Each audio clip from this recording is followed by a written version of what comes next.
Australian architecture spent decades solving a problem most small apartments never even attempt, making outside genuinely feel like part of the home. Many apartments, particularly older ones, carry a small physical detail that quietly undermines any sense of connection between inside and outside.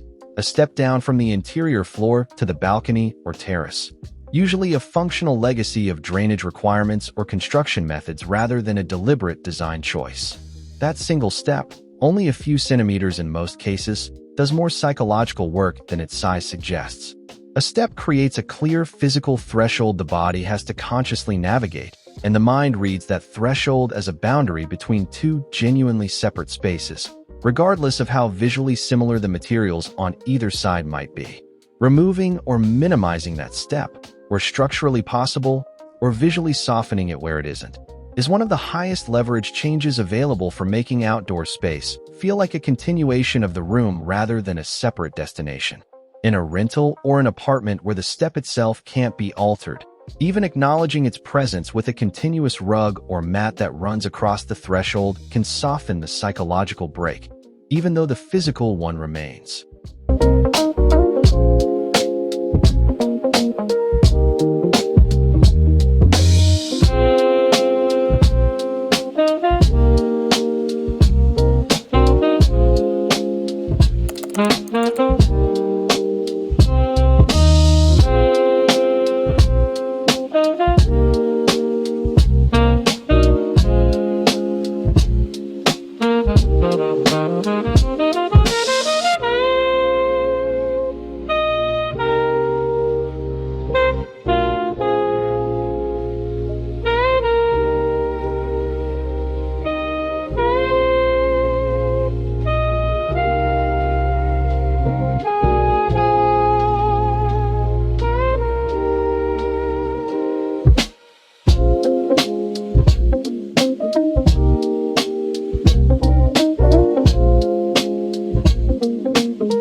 A recurring principle in successful Australian indoor-outdoor design is treating outdoor space as an actual room with defined edges and a clear purpose, rather than leftover space attached to the apartment almost as an afterthought.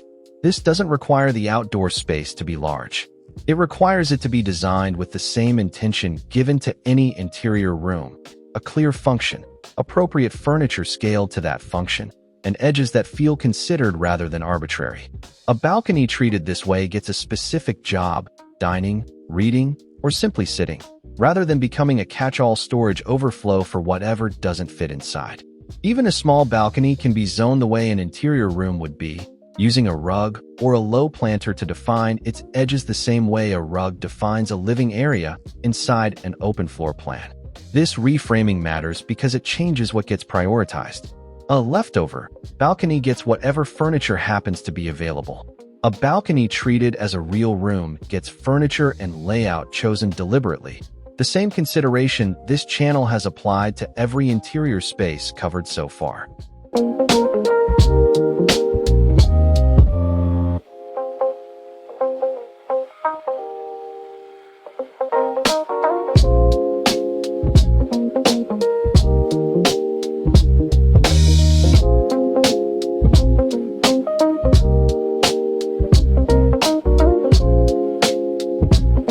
Successful Australian outdoor spaces frequently use plantings sparingly and strategically, as a framing device that defines edges and directs the eye, rather than as a dense decorative layer covering every available surface. A single well-placed tall plant at the edge of a balcony can frame a view and establish the boundary of the space more effectively than a dozen smaller plants scattered without a clear composition. This approach treats greenery the way an architect might treat a structural column, positioned deliberately to shape how the space reads, rather than treating every plant as an independent decorative choice.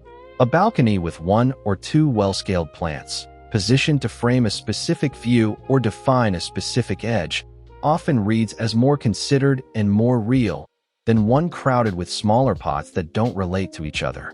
This is a genuinely useful recalibration for a small balcony specifically, where physical space for plants is inherently limited.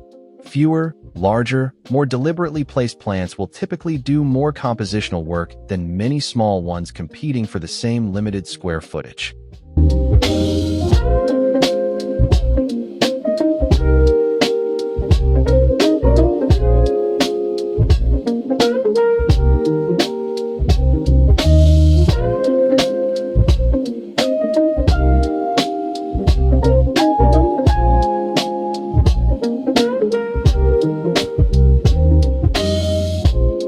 Passive design, a core principle underlying Australian residential architecture, refers to the deliberate use of a building's orientation, materials, and airflow to manage temperature and light naturally, without depending entirely on mechanical heating or cooling.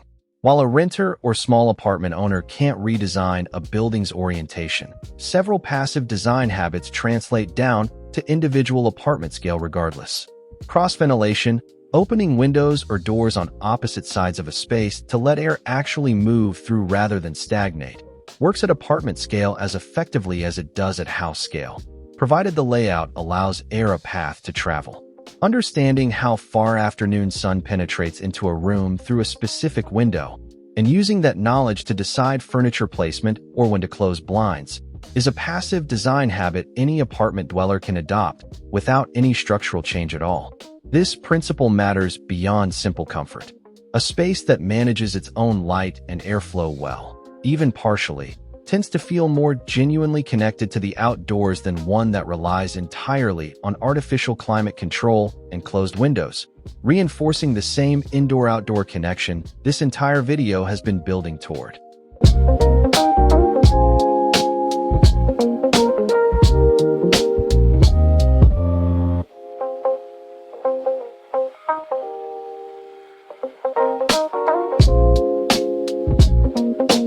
It's worth stating directly, because it's rarely acknowledged in most content covering this topic, that forcing a strong indoor-outdoor connection isn't always the correct design decision. A balcony facing significant street noise, harsh, unfiltered afternoon sun with no shade structure, or a genuinely unpleasant view can actually be undermined by opening it up further rather than improved by it. Good architectural judgment, even at Australian firms specializing in this exact style, recognizes when a more contained, separated approach serves a space better. This matters because the principles in this video aren't a universal instruction to maximize openness at every opportunity, regardless of a specific balcony's actual conditions.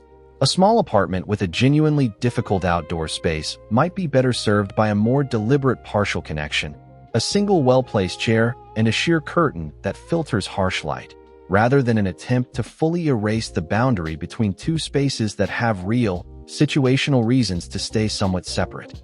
This is worth sitting with honestly before applying every principle in this video uniformly. The goal was never connection for its own sake.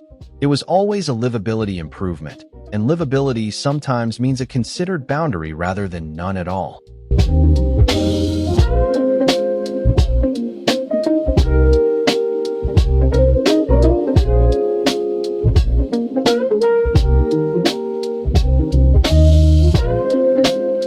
Furniture built specifically to withstand outdoor exposure while still looking considered enough to belong in an interior conversation is one of the more practical, achievable pieces of this entire principle.